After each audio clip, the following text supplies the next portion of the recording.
Okay, I look like a total dork, but I have to say, I just came from the gym, okay? I was getting my hit on. And for y'all who don't know what hit is, it's high intensity interval training. I got get me slim for the summer, okay? All right, roll.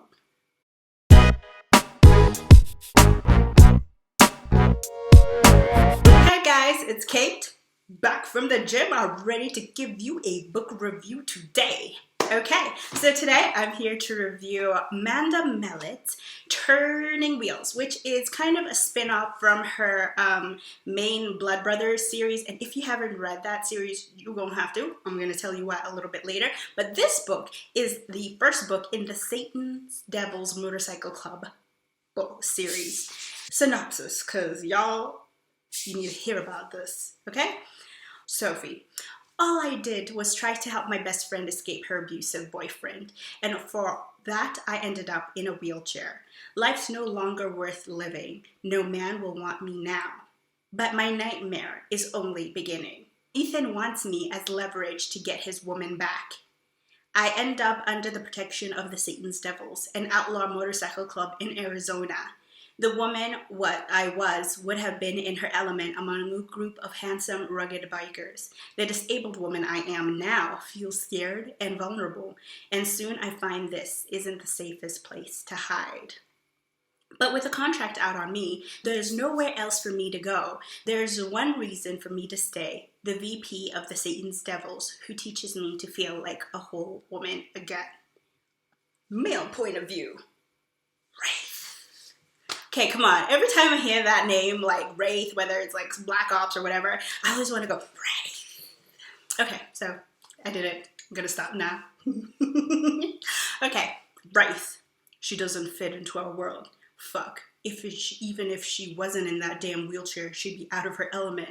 But as soon as I saw her, something attracted me to her. From the start, I wanted her. She thinks she's undesirable and is scared of taking a man to her bed as though her disability defines who she is. I'm going to need to teach her she's wrong. But before I can take my chance, everything goes to shit. She's under our protection, but we fail to protect her from one of our own. Dun, dun, dun. By the way, this is in the first person, so I'm not talking about by myself, okay? I'm talking about the character. So, now, I am a huge fan of Manda Mellett's work. I have to tell you, her Blood Brothers series is amazing. And what makes it so amazing is that she takes like realistic situations with these characters who take their fears, their like worst fears, okay? These aren't like namby-pamby, oh my god, does he really like me kind of fears, okay? These are some real life problems, okay? And they face them head on. And all of her books explores the harsh realities of life and different life situations. And it's all about not letting those situations get you down, because if you give in, who the are you going, like, who the fuck is gonna want to get to know you, okay? Real people have real friends.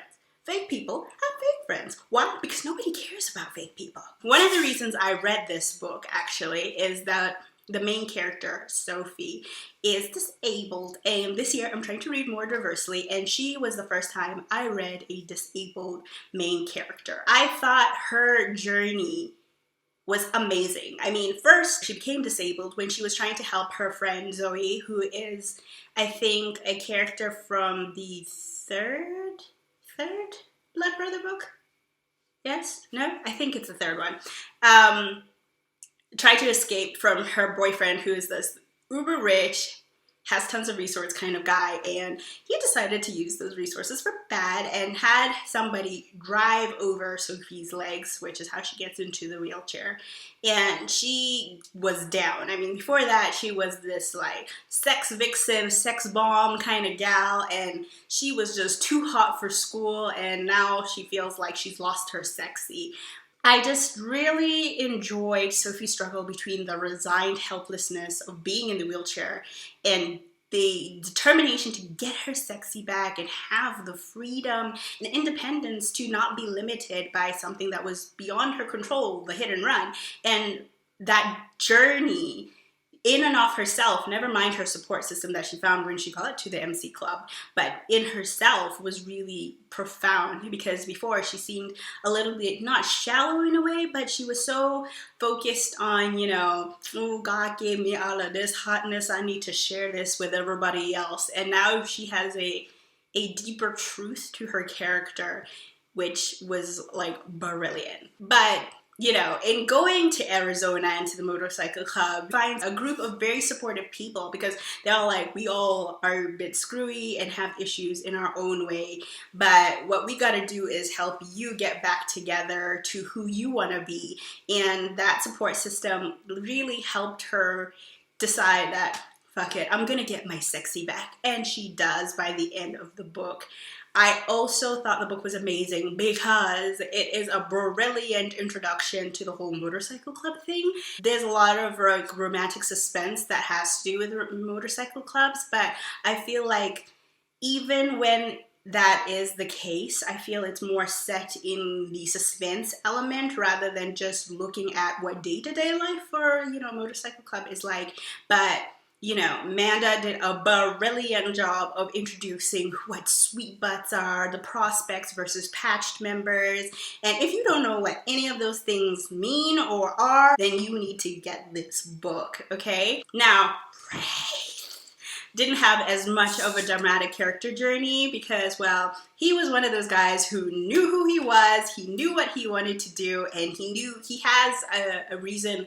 The motorcycle club is his raison d'etre. That is what he lives for, that these are his brothers, this is his place, he's found his place in life. But he's always kind of been like wishy-washy, you know, I'm just gonna like live the super hardcore sweet butt life and just banging random chicks or every day of the week, and that was it. But his love life blossomed, and he went from having a serious sweet butt addiction to being a guy with a full-on old lady who wouldn't allow him any sort of extracurricular activities, if you know what I mean, okay? And that's a pretty significant change for him. He's still rough and has that ride or die, me and my brothers, us versus them MC mentality. But at the end of the book, he definitely had more to live for, and he was so dynamic. And Manda's characters always do this. The female character has more external problems, whereas the male characters always have some more